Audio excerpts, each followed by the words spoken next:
Hello and welcome to this video. My name is Markus. I'm product specialist for Pro Audio products here in Sony Europe. And today I'd like to show you an issue a customer found out where he has done some setup which was working wrong between the Z750 camera, the DWX receiver and the transmitter. And because I think this is useful for you that you don't run into the same problem, I will make this video.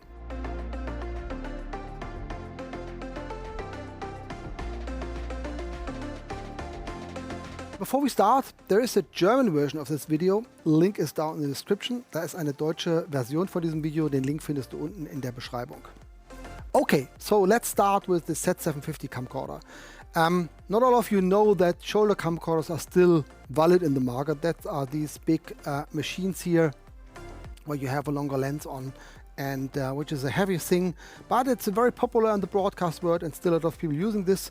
This is the Z750, the latest version of the camcorder from Sony, and it's one of the most popular broadcast cameras overall in the world.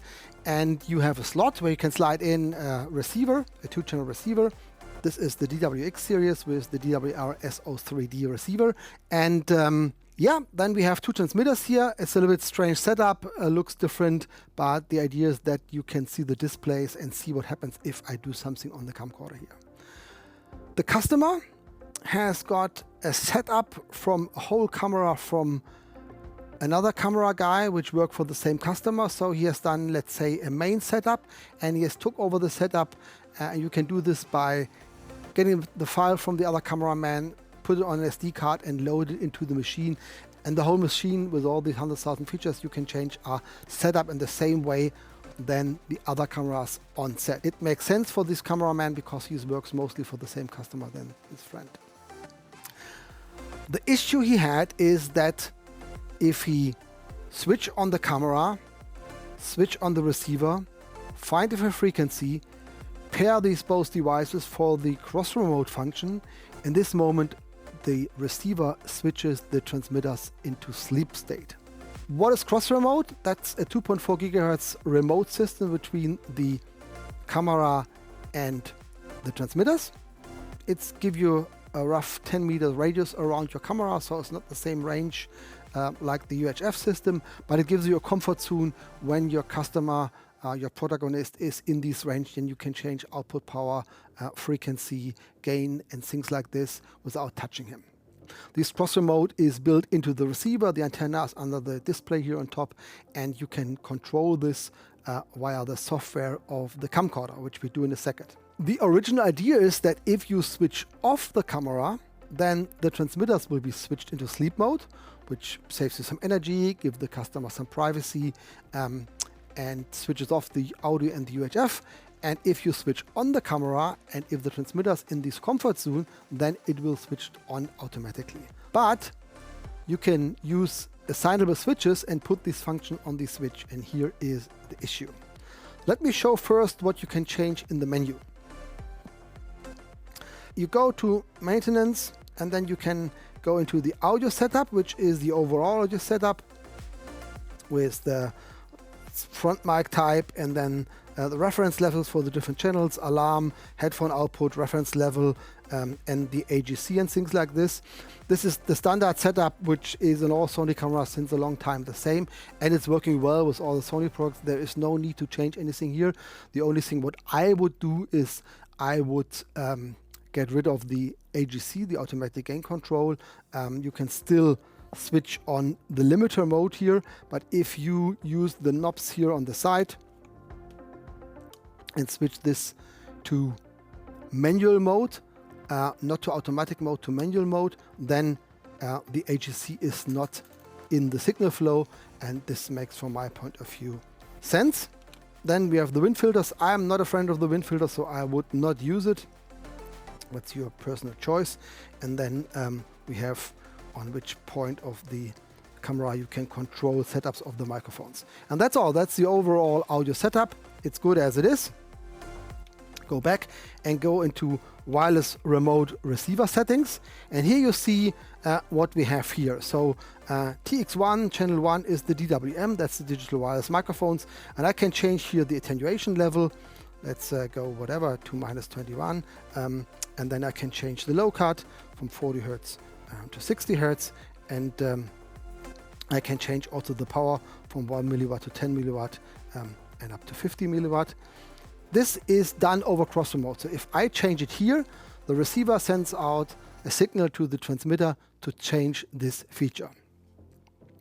And in the end, we have the TX-Cam power sync function. So this is the function which is used if you switch off the camera, the receiver stays on for a second longer and sends the information to the transmitter to go into sleep state. You can switch it on or off. I will leave it on here. And that's how it is. So let's switch off the camera. And you see the receiver has switched off the transmitters. They are in sleep mode. The green LED is still lighting here. And if I switch the camera on again, I need it a little bit longer because the camera boots and then the receiver boots and then it finds the connection and switch on. But after some seconds, the receiver switches the transmitters into on state.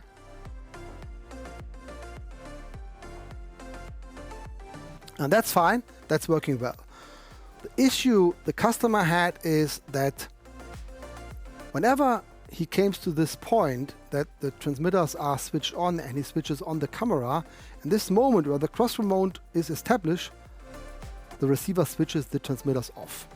Always. We have checked several setups. We couldn't change it. It was always switching the transmitters to the sleep state. And I need some moments to find out what it is. I was thinking about it. I was looking into it. But what happens is that he has used some assignable switches. We have 2 on top, on 3 on the side. We have assignable switches where you can assign some functions to these switches. And the assignable switch number 2 is a hardware switch. So it's not a button which you press and then something happens. It's a switch which has an on and an off state. And what the customer has done, he has go to user setup, go to assignable switch. He has used assignable button 2, and he has used here the power save button. That's fine. If I switch the button to off, then it will put the transmitter into sleep mode. And this button now stays in this position. So whenever I switch the transmitters on manually, switch on the camera later, cross remote established, the camera stays to the transmitters switched off. And he didn't know this because he has not made the whole setup by himself. So whenever this happens, be aware that the switch has to be in the on position, or the better way is maybe to use not the button 2. Better is to use the assignable switch 1, where the function is down here on the end of the list. And what happens now is that if you switch one time, it switches the transmitters off. If you switch it a second time, it switches the transmitters to the active state. And if you switch off the camera, nothing will happen as long as you don't press the button. So if you'd like to use a assignable switch, use the button 1, not the button 2. That is the easier way to handle it. If you don't need this function, then leave it off and use the function in a way that the camera switches the transmitters into sleep mode if you switch off the camera, and switch it back to active if you switch on the camera. That makes more sense from my point of view. So that's all what I have for you today. If you have some more questions, if you have some ideas about the Z750 or other cameras and audio stuff from Sony, write down something in the note field. And if you like the video, then thumbs up. If you don't like it, thumbs down. That's okay. Subscribe to the channel, and I'll see you next time.